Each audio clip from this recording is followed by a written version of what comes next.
Hey everyone, it's Dara. I'm a gender therapist in Colorado. So this year I'm introducing a new segment on this channel, and it's going to be basically where I'll be asking experts to be able to answer some of your questions. Sometimes it's a question that I maybe actually don't have the answer to, shocking, but it happens, and that I feel there's somebody else out there who probably could address it even better than I could. Also, because I get so many questions, I'm not able to answer all of them, and it helps take some of that off my plate by having other people participate. So we're going to just go ahead and jump in. Today we are going to be hearing from a colleague of mine named Brannen. Brannen uses they, them pronouns. I've known them for a few years now. Brannen has a background in mental health, so I thought that they would be a great person to be able to start addressing some specific questions. And today's subject is going to have to do with coming out to your partner as trans. And this is actually going to be a series because we get so many questions from people who are wanting to know how do they go through the process of coming out and transitioning and navigating through their transition while having a partner. We're going to answer more than just one question about this, but today's episode is going to be about that. So I'm going to hand it over to Brannen and let them answer this question. And then I'll talk to you again at the end. Hey everybody, this is Brannen. I've been working with Dara for, I'd say, almost a year now. Actually, no, a little over a year. We've known each other for a little bit now, and she asked me to do this guest video for how to come out to your partner, and so I'm going to kind of tackle this current video in a kind of generic 101 approach, and then get into specific details about partners and how to come out in subsequent videos. And before we begin, some kind of background on me. I'm Brannen. I am 28, just turned 28, and I'm a mental health professional. I've been working in the field for, it's been since 2012, I believe now. Actually, realistically longer. So I've been in the field for a while, and my focus in graduate school, getting my APSW, was specifically in trans health, wellness, therapy, etc., as much as I could make it, because they don't really have that major in school yet, or they don't have that master's degree, so do with that what you will. I identify as gender neutral and non-binary, and an identical twin, which is a funny story for another day, and I use singular they pronouns. So with that all out of the way, let's get right into it. The first thing I would recommend as far as coming out to a partner is to, number one, identify your support systems. So first thing is make a list of who all you consider your support system, whether that's other friends, family members, if you have a support group you go to, if you have maybe a therapist, a doctor, somebody or somebodies in your life who are supportive and who you normally go to with kind of things that are distressing you or upsetting you or things that you're really excited about. Identify them. And if your partner is one of those members of your support system, that is awesome. So hopefully that makes the job easier for you, but at the same time, still choose maybe one or two kind of backup supports so that no matter what the outcome is, you get to process it with someone and they get to check in with you and see how are you doing? Like, is there anything I can do to help you? And so you can kind of process your feelings and your concerns. So like if you need to go to somebody beforehand, like I'm really nervous about this, I'm really scared about their reaction. And then when they're done, or when you are done, coming out to your partner, you could always talk to them and be like, oh my gosh, it went so awesome, this is great, or oh shoot, that didn't go how I thought it would, can we talk this out? So it's usually a good idea to have at least one support person, kind of having your back as you're going through this process is what I would recommend. If your partner is, maybe a part of your support system, but you don't know that they're going to be that supportive of you when you come out, I would honestly recommend coming out to those other people in your life who are your support system for these sorts of things, so specifically with gender-related things, but it could be anything, like people you know who will support you if you say, look, I'm going to come out to my partner and I'm really nervous about it, or I don't know how to do it, or I'm hoping it'll go well, but I need some advice. So like people like that you can count on, I would recommend coming out to them first. if you want your partner to be the first person you come out to, that's a slightly different situation, and that's something that we can cover more in a video about what do I do coming out to an unsupportive partner.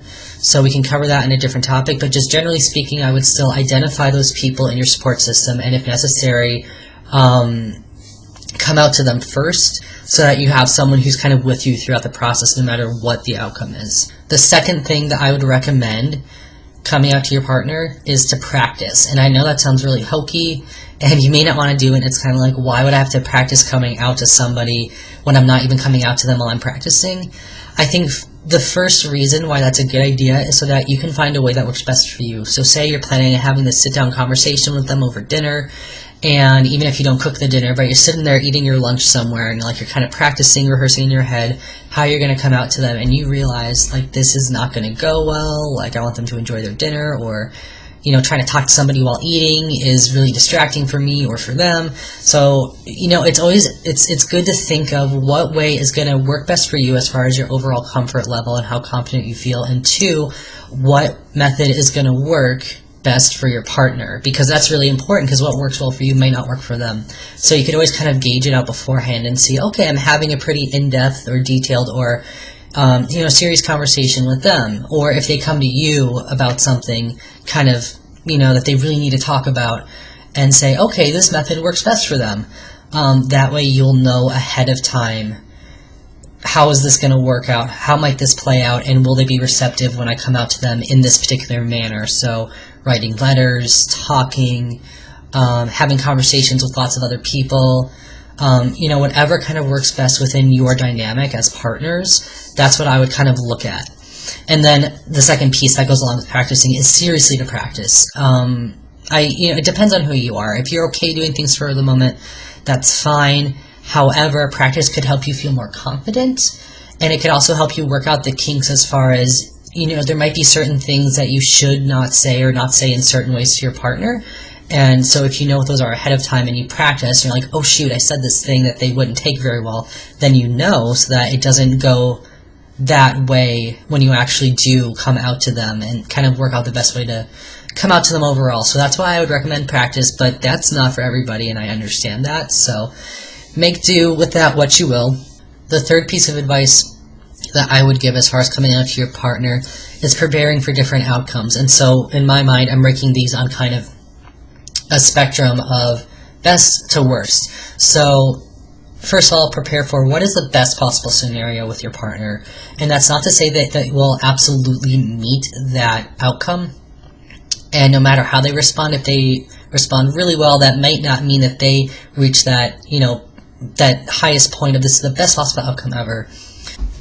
So when I do therapy, the question I would often ask people, it's known as like the deserted island question, or the magical key question, or the magic wand question. Like, if I could tap you with a magic wand and you have anything you want happen, what would it be?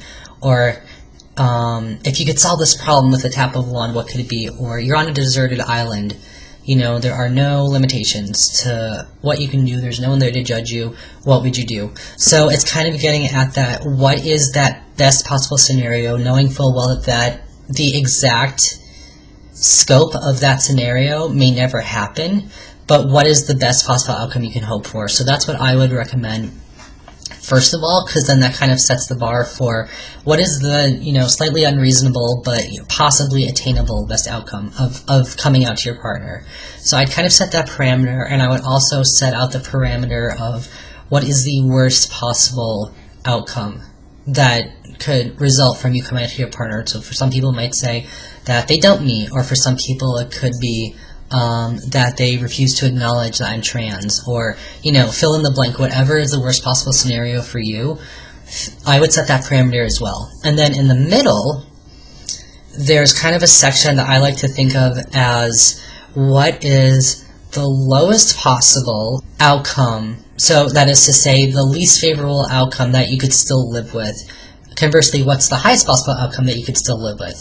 So I would set up, within that spectrum of worst to best, I would also set in, like somewhere in the middle, what is the outcome or the set of outcomes that they could have that might not be my favorite, but it's still, I can live with it and I can work with this and we can work together on this as I go through the process of coming out or transitioning or what have you.